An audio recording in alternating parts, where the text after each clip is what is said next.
कैसे हैं हमारे मित्रगण, हमारे दोस्तों। आप लोगों को मैं एक बार फिर से स्वागत करना चाहूंगा आइडियल कोचिंग सेंटर के main branch and Facebook ID और राजीव स्टडी चैनल पर। तो दोस्तों लेकर चलते हैं आप लोग ग्रुप डी में परीक्षा आने वाली है, इसलिए आप लोगों के लिए हमने ग्रुप डी के स्पेशल बायोलॉजी बना दिया हूं ताकि आप लोग जल्दी याद हो जाए। हाँ, एक और याद रखिएगा, कंपटीशन की क्षेत्र में याद रखिएगा कोई चीज़ शॉर्टकट नहीं होता है। पढ़ना पड़ेगा, हर टॉपिक को पढ़ना पड़ेगा, हर चीज़ से पढ़ना पड़ेगा। जितना ज़्यादा मेहनत कीजिएगा उतना जल्दी सफलता मिलेगी। और एक बात और याद रखिएगा, ग्रुप डी की तैयारी करने वाले स्टूडेंट्स सभी लोगों से एक बहुत ही बड़ा चीज़ कहने जा रहा हूं, जो आप लोगों के अंदर मेनिया है, बीमारी है, एक डर है, उसको निकालिए और सुन लीजिए ध्यान से। सबसे पहली बात, बहुत बड़ा बड़ा क्वेश्चन आने वाला नहीं है। दूसरी बात, आप जो बड़ा बड़ा क्वेश्चन पढ़ रहे हैं और रट्टा मार रहे हो, कोई काम खाने वाला शायद नहीं है। क्योंकि मैं जो कहना जा रहा हूँ, कान खोल कर ध्यान से सुनिएगा, आपकी भलाई के लिए ही कह रहा हूँ। क्योंकि मैं समझता हूँ कि कंपटीशन क्या होता है, और शायद मैं कंपटीशन परीक्षा कई दे चुका हूँ और उसके बाद कई परीक्षा में मैं अब सफल भी रहा हूँ। तो मैं आपको बताते चलूँ कि ये जो परीक्षा होती है, ये हमारे माइंड टेस्ट होता है, नहीं कि मेरा पूरा बुक टेस्ट होता है। ऐसा कुछ नहीं होता है। हमारा माइंड जितना है, कितना काम करता है, उसमें उसी का टेस्ट होता है। हमारे 2 घंटा 1 घंटा जो टाइम मिलता है, उस टाइम उतने देर में हमारा माइंड कितने क्वेश्चन को सॉल्व करेगा, उसी को लेके कंपटीशन बनता है। पहला वीडियो इसलिए समझा रहा हूँ, दूसरा वीडियो से डायरेक्ट आप लोगों के सामने आऊँगा। लेकिन एक बात और कहते चलूँ कि ज़्यादा समय नहीं है, तो धीरे धीरे बढ़िया। और याद रखिए, आपको ज़्यादातर लाभ देगा जो कि छोटे छोटे क्वेश्चन होते हैं, उस पर ध्यान देंगे। और हमारे साथ जीव विज्ञान आप लोग पढ़िए। आइए एक बार फिर से आपका स्वागत, मैं राजीव। आते हैं ग्रुप डी रेलवे का स्पेशल है बायोलॉजी का। पहले इंट्रोडक्शन देख लेते हैं और मेरा है ये जीव विज्ञान क्या कह रही है। तो दोस्तों आप लोग देख रहे होंगे, यहाँ पे शुरू करते हैं। और सबसे पहले बायोलॉजी के इंट्रोडक्शन को देखते हैं। तो बायोलॉजी क्या है? तो बायोलॉजी देखिए भैया, बायोलॉजी जो है बायोज और लोगोस से बना हुआ है, समझिए। तो बायोज मतलब बायो का अर्थ क्या होता है? लाइफ होता है, इसका अर्थ लाइफ होता है। इसका जीवन होता है। क्या होता है भैया? जीवन। और जीवन किस में होगा? तो लिविंग थिंग्स में होगा। याद करते चलेंगे, समझते चलेंगे, एक एक लाइन को आपको इसके समझाते चलेंगे और समझते चलिएगा। आराम से वीडियो में बने रहिए, कहीं मत जाइए। चलिए, जीव विज्ञान का जो जीवन होता है वो किस में होता है? तो लिविंग थिंग्स में होता है, मतलब सजीव में जीवन होता है भैया, याद रखिएगा। और लोगों मैंने अध्ययन करना, स्टडी करना। तो हम कहने का मतलब यह है कि बायोलॉजी में हम लोग सजीव के जीवन का अध्ययन करते हैं। जो सजीव है, जिसमें जान होता है, उसी का अध्ययन करते हैं। निर्जीव का इसमें कोई अध्ययन नहीं किया जाता है। स्पष्ट सुन लीजिए, आगे बढ़ेंगे। ये सिर्फ जीवन यानी लिविंग थिंग्स के बारे में बताएगा। तो शुरू करेंगे सबसे पहले हमारा कुछ टॉपिक्स के साथ साथ क्या कहती है, थोड़ा सा आगे बढ़ाइए और चलिए एकदम शांति से। इसमें हड़बड़ाना नहीं है, इसमें ना हड़बड़ाना है, ना इसमें भागना है, इसको छोड़ना है। एकदम सही और सलामती से पढ़ना है, इसमें कोई हड़बड़ी नहीं होनी चाहिए। चलिए, वीडियो लंबा होगा तो होगा, कोई दिक्कत नहीं। सर्वप्रथम याद रखिएगा, सर्वप्रथम बायोलॉजी का जो प्रयोग किए थे वो वैज्ञानिक का नाम क्या था? लैमार्क और ट्रेविरेनस। देखिए क्वेश्चन आएगा, सर्वप्रथम बायोलॉजी शब्द को किसने बोला? तो लैमार्क और ट्रेविरेनस। अब यहाँ पे क्वेश्चन क्या आएगा जीव विज्ञान से कि आपको लैमार्क कहाँ का रहने वाला था? फ्रांस का। ट्रेविरेनस कहाँ के रहने वाला था? जर्मनी का। क्वेश्चन ऐसे भी होगा कि लैमार्क और ट्रेविरेनस ने मिलकर सबसे पहले किस शब्द का उत्पत्ति किया, माने किस शब्द का प्रयोग किया? तो याद रखिएगा, बायोलॉजी का प्रयोग किया, बायोलॉजी का। तो क्वेश्चन आपको इधर या उधर दोनों साइड से दे सकता है, इसलिए कहते हैं ऑब्जेक्टिव पढ़ना जरूरी है। रट्टा नहीं मारिए, सब्जेक्टिव को समझते चलिएगा, ऑब्जेक्टिव क्लियर हो जाएगा। ऑब्जेक्टिव प्रैक्टिस सेट को मारिए, आप लोग प्रैक्टिस कीजिए। चलते हैं आगे बढ़ेंगे, अगला क्वेश्चन लेंगे, वो समझेंगे, सिर्फ समझना है हमको। तो देखिए, सर्वप्रथम एक बार और बता दें, बायोलॉजी शब्द का जो प्रयोग किया है लैमार्क और ट्रेविरेनस ने किया है। याद रखिएगा, बायोलॉजी क्या है? क्वेश्चन आता है, बायोलॉजी क्या है? तो सुनने में बायोलॉजी क्या है? What is biology? तो बोलता है the study of life is called biology. जी नहीं, बायोलॉजी क्या है का अर्थ होता है, वो तो सही है भाषा, लेकिन बायोलॉजी क्या करता होता है? बायोलॉजी साइंस का एक शाखा है। साइंस का एक शाखा है, माने ब्रांच है। बायोलॉजी साइंस का एक शाखा है, ब्रांच है। याद रखिएगा, बायोलॉजी साइंस का एक शाखा है। अब एक क्वेश्चन और आता है कि बायोलॉजी के पिताजी का क्या नाम है भाई? तो बायोलॉजी के पिताजी का नाम है अरस्तु। बायोलॉजी के पिताजी का नाम क्या है? अरस्तु। अब देखिए, बायोलॉजी शब्द देख रहे होंगे आप लोग कि बायोलॉजी यहाँ दिया हुआ है। तो बायोलॉजी को अब हम कैसे कैसे बांटेंगे, उसके बारे में थोड़ा जानकारी ले लीजिए। एक यहाँ पर है और एक यहाँ पर है। बायोलॉजी का 2 बेटा है भाई। पहला बेटा का नाम है बॉटनी और दूसरा बेटा का नाम है जूलॉजी। याद रखिएगा, बड़ा बेटा बॉटनी है, दूसरा बेटा जूलॉजी। पहले बॉटनी से ही शुरू होता है, इसलिए हम बॉटनी लेते हैं। अब यहाँ पे क्वेश्चन देखिए, यहाँ पर जो सेम देख रहे हैं आप, बायोलॉजी का पिता भी अरस्तु है और जूलॉजी के पिता भी अरस्तु, यानी दोनों का जनक अरस्तु ही है। लेकिन यहाँ पर एक चीज़ और आप देख रहे होंगे जो बता दें, बॉटनी के जो पिताजी हैं वो थियोफ्रेटस हैं। थियोफ्रेटस हैं। वो थोड़ा सा यहाँ पे एरर हो गया था राइटिंग करने में, इसलिए हम आपको बोलते हुए समझाते चलेंगे। इस थोड़ा सा माइनर मिस्टेक है, थियोफ्रेटस है। चलिए अब देखेंगे, यहाँ पे हम लोग जब आगे बढ़ेंगे तो थोड़ा सा और हम बढ़ते हैं आगे। अब देखिए, एक क्वेश्चन यहाँ पर बार बार आपको कभी कंपटीशन में पूछा भी है कई बार कि भाई, यहाँ पे क्वेश्चन बार बार ये पूछ देता है कि भारतीय वनस्पति विज्ञान का जनक, यानी कि वनस्पति विज्ञान का जनक आप लोग जान गए, अभी ये बताएं। लेकिन भारतीय को, मैंने भारत में भी वैज्ञानिक जो वनस्पति विज्ञान का जनक किया, तो विलियम रॉक्सबर्ग थे, जो कि भारतीय वनस्पति विज्ञान का जनक माने जाते हैं। शायद इनका अच्छा से नाम याद कर लीजिएगा, याद रखिएगा, ये ग्रुप डी में आ भी सकता है। चलेंगे, क्योंकि भारत पर अधिकांश क्वेश्चन पूछता है। अब देखेंगे यहाँ पे क्वेश्चन जो दे रहा है, कहता है जीवन, बायो का मेन चीज होता है जीवन, यानी इंग्लिश उसको लाइफ कहते हैं। तो लाइफ का सबसे शुरुआत कहाँ से होती है? तो देख लीजिए, लाइफ का शुरुआत सबसे कोशिका से होती है दोस्तों। कोशिका, नाम तो सुना ही होगा कोशिका का। कोशिका क्या है इसके बारे में अभी आपको हम समझाएंगे। देखिए नीचे हमने एक लाइन लिखा भी है कि संरचनात्मक एवं क्रियात्मक इकाई है, यानी कोशिका हम किसको कहते हैं भाई, संरचनात्मक और क्रियात्मक इकाई को हम कोशिका कहते हैं।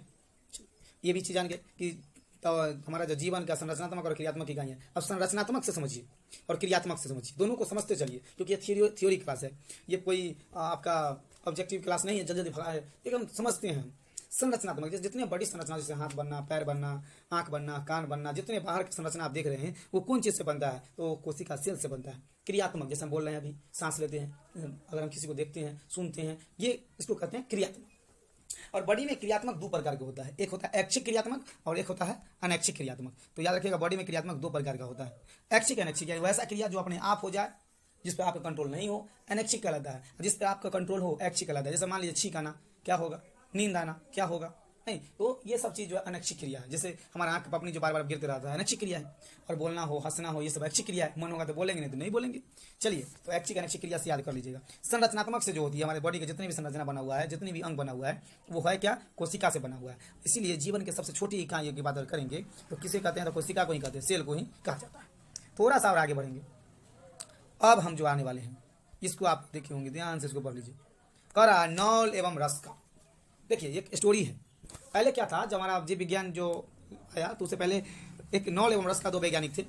इन्होंने इलेक्ट्रॉन माइक्रोस्कोप का खोज किया था, इलेक्ट्रॉन माइक्रोस्कोप का, यानी इलेक्ट्रॉन सूक्ष्मदर्शी का खोज किया। इससे पहले हमारे पास कोई बड़ा साधन न होने की वजह से हम लोग सिर्फ मानव को एक बायोलॉजी में तो रखते थे, और इसको एक मान लीजिए हम कहते हैं जीवित जीव है, इसके पास हाथ पैर आंख मुंह नाक सब होता है, लेकिन ये किस चीज से बना हुआ है इसका संभव खोजना, जैसे अभी कोरोना की बात कर लीजिए, उस पर पूरा रिसर्च नहीं हुआ है, बहुत बड़े वैज्ञानिक लोग मिले हुए हैं, उसी वैज्ञानिक से इसका फिर खोज होगा। उसी प्रकार से नॉल और रस का जब इलेक्ट्रॉन माइक्रोस्कोप का खोज करते हैं, जो बहुत ही छोटे वस्तु को दिखा सकता है।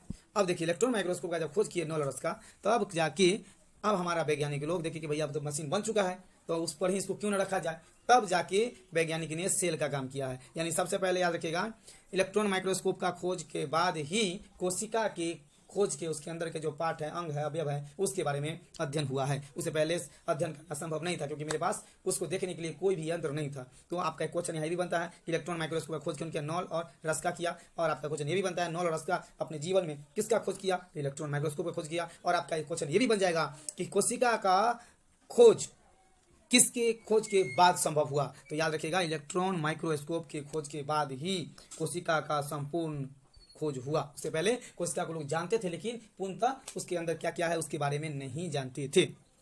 अब मैं डायग्राम जो बनाया हूँ सेल का, ये मैं दो पार्ट में कर दिया हूँ, इधर और उधर। देख लीजिए, कोशिका जो होता है ऐसे और गोल कर दिया जाता है, ऐसे होता है।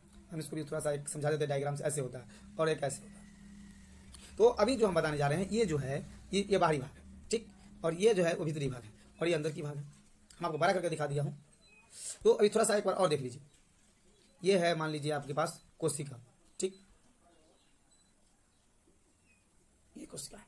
ये है आपका बाहरी भाग, जिसको हम लोग सेल वाल कहते हैं या सेल मेम्ब्रेन कहते हैं। देखिए कोशिक जीव जो है वो भी दो प्रकार के होते हैं। एक तो जीव हो जैसे कि हम लोग हो गए, जानवर हो गया, कुत्ता बिलाई गिद्ध जब हम लोग आते हैं, हम लोग भी जानवर में ही आते हैं।